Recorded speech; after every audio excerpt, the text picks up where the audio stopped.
Olá, muito boa tarde. Este é o canal do Boi News, segunda-feira, 23 de maio, também ao vivo no Facebook e portal sba1.com. A intenção de confinar bovinos em Mato Grosso caiu, segundo o levantamento de abril do Instituto Mato Grossense de Economia Agropecuária, o IMEA. A causa para a redução está na alta do custo de produção. Os pecuaristas apontaram que pretendem confinar cerca de 530 mil animais. Há um ano, o volume estava estimado em 662 mil cabeças. E no final do ano passado, o balanço foi de mais de 837 mil animais terminados no coxo em Mato Grosso. Para terminar um bovino em confinamento este ano, o pecuarista paga 38% a mais do que o registrado em 2021. O custo da diária passou de R$ 12,59 por cabeça para R$ 17,42 por cabeça. A queda na intenção de confinamento está estimada em 19% na comparação aos números de abril de 2021. Com base nos dados do IMEA, o IMAC, que é o Instituto Mato Grossense da Carne, avalia que no ano passado as projeções de preço para o boi gordo apontavam um cenário lucrativo aos confinadores, algo que, segundo ele, não acontece neste momento. O preço do frango caminha para fechar o mês em queda após sucessivas melhoras de cotações no primeiro quadrimestre do ano. Ao vivo de Araçatuba, Noroeste Paulista, as informações de Gustavo D'Angelo. Olá, Gustavo, muito boa tarde. Olá, Zaidan, boa tarde para você, boa tarde para todos. Pois é, dados divulgados pelo CPEA apontam para cotações menores na comercialização de frango em todas as praças pesquisadas. Aqui em São Paulo, Zaidan, o recuo entre o dia 1º até 21 de maio chega perto de 4%. Isso significa que o quilo da ave caiu de R$ 8 para R$ 7,65, mesmo com as exportações em alta. De meados de abril até agora, o recuo foi de aproximadamente 12%, ou seja, perda de quase 0,5% ao dia. Um dos motivos é que a demanda interna é fraca, que piora sempre no fim do mês. Outro motivo importante é que a carne bovina teve uma diminuição de preços ao consumidor nos últimos dias, elevando as vendas. Zaidan, eu volto com você em Campo Grande. Valeu, obrigado, Gustavo. A agropecuária brasileira deve produzir este ano R$ 1,236 bilhões em mercadorias, alta de 2,7% na comparação com 2021, informou o Ministério da Agricultura. Destaque para os produtores de algodão, que devem faturar 43% a mais. Também estão previstas altas para culturas como milho, cana, banana, laranja e feijão, e quedas para soja, arroz e uva, por exemplo. Sem esquecer que isso não quer dizer que os produtores vão lucrar mais ou menos. O valor bruto pode aumentar ou cair devido a mudanças no preço, no volume do produzido ou pelas duas coisas. A forte onda de frio da semana passada em grande parte do país não afetou a maioria das lavouras de milho de segunda safra. Informações ao vivo da Bolsa Brasileira de Mercadorias. Boa tarde, Pulga.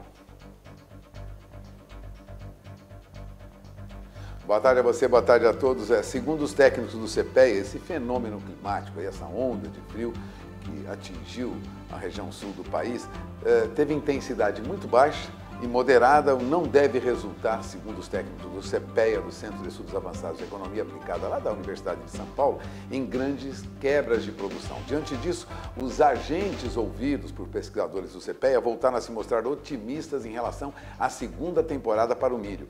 Quanto às negociações, elas seguem lentas, né, Zaidan? Tendo em vista que os agentes estiveram muito atentos ao clima frio e aos impactos na produção. Agora, no geral, grande parte dos compradores durante a última semana se mostrou abastecida à espera, na verdade, da colheita da segunda safra. É o que informa o CPEA. E os vendedores, de outro lado, estiveram afastados aí, pelo menos do mercado à vista, né, do mercado spot, como se diz, de olho realmente no clima. Agora, há ainda algumas dúvidas e o governo decidiu fazer uma verificação em campo. Os técnicos da Conab, da Companhia Nacional de Abastecimento, vão a campo nos próximos dias para quantificar os estragos, os possíveis impactos causados pelas geadas nas lavouras. Na semana passada foi verificada a ocorrência de geadas que podem ter prejudicado as lavouras de milho da segunda safra, a safrinha, e de feijão em regiões produtoras do sudoeste e centro do Paraná. Agora, no extremo oeste do estado do Paraná, as geadas foram pontuais, foram muito mais fracas, não provocaram aí danos significativos no cultivo do cereal. O que ocorre é que no sul de Minas há ainda preocupações em relação a geadas que teriam atingido algumas regiões com café. A Conab vai a campo para conferir, né, e passar para o Ministério da Agricultura os dados que foram apurados. Mas, por enquanto, ainda não há grandes preocupações com esse frio que está ainda perdurando em algumas regiões, como aqui em São Paulo, né, Zaidan?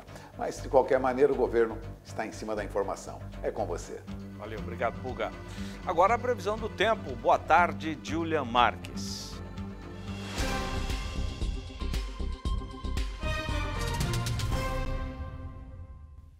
Boa tarde, Zaidan, e boa tarde a todos que estão nos acompanhando.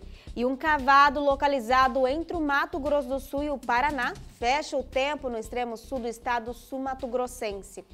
Agora, Zaidan, nos demais estados tem céu aberto e com frio.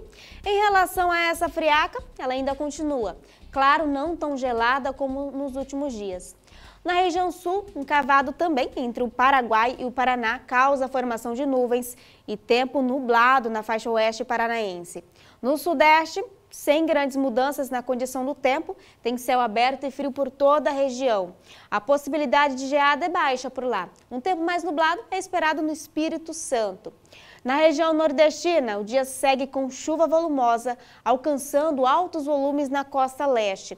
Nos demais estados, as trovoadas são isoladas, mas a chuva ocorre durante o dia.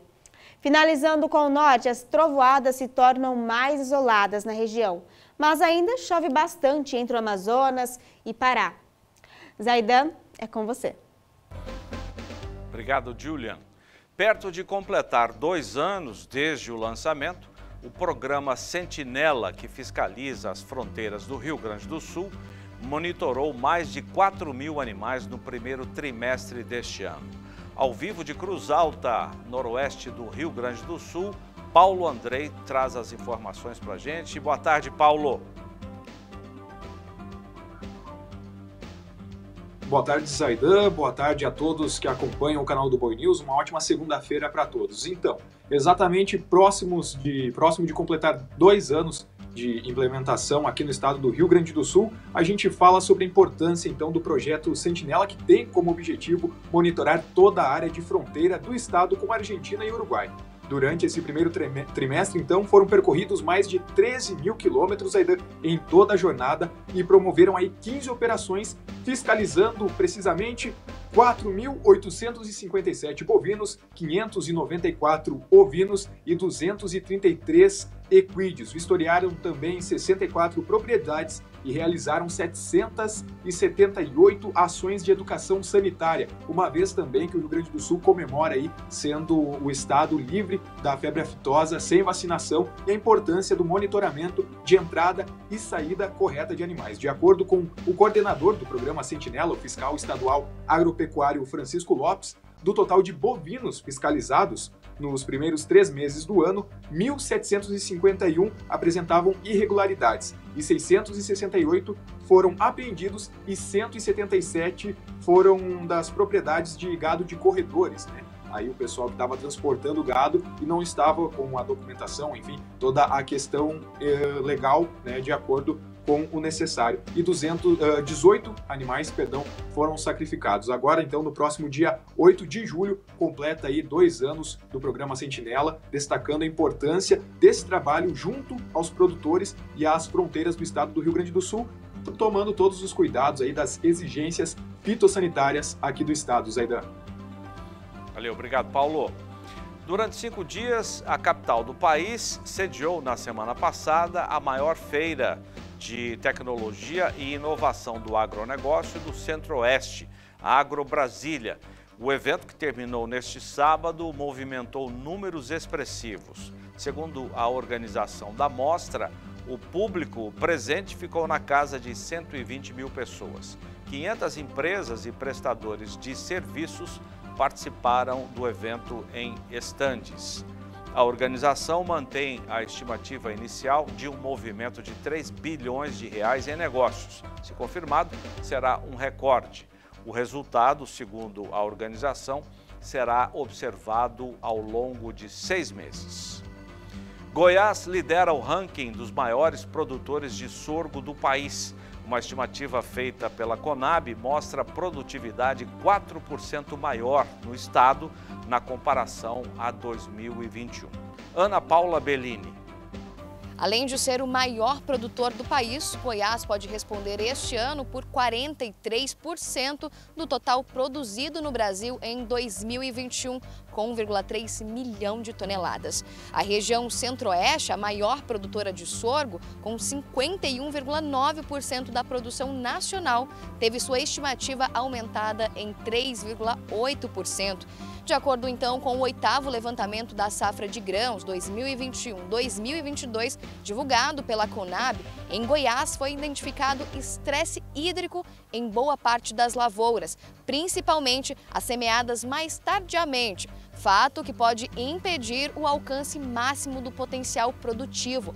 Aproximadamente 40% das lavouras se encontram na fase vegetativa e o restante na fase de florescimento. Há registros pontuais de ataque de purgão amarelo. Os preços do sorgo disponível estão em bons patamares. A comercialização atende principalmente empresas fabricantes de ração animal. Ainda segundo o IBGE, Goiás pode ser o 3º maior produtor de grãos do país. O estado responde por 10,7% da produção brasileira e deve alcançar 28 milhões de toneladas em 2022. De Goiânia, Ana Paula Bellini. O agronegócio brasileiro faturou 14 bilhões e 800 milhões de dólares com as exportações do mês passado, informou na última sexta-feira o Ministério da Agricultura, com base em dados da Secretaria de Comércio Exterior. O valor, que é recorde para o mês, representa alta de quase 15% em relação a abril do ano passado. Segundo o Ministério, a elevação dos preços dos alimentos no mercado internacional explica o crescimento no valor das exportações, mesmo após queda no volume embarcado de cerca de 13%. Ainda segundo o Ministério, o agro registrou 51% de market share sobre o total exportado pelo Brasil, ou seja, mais da metade das exportações foram do setor. Os produtos embarcados que mais se destacaram no mês passado foram os do complexo soja, carnes bovina e de frango e o café. No mês passado, as importações do setor foram de 1 bilhão e 300 milhões de dólares, com alta também de quase 15%. Isso, da mesma forma, impulsionado pela expansão dos preços médios, que subiram quase 15% no cenário internacional.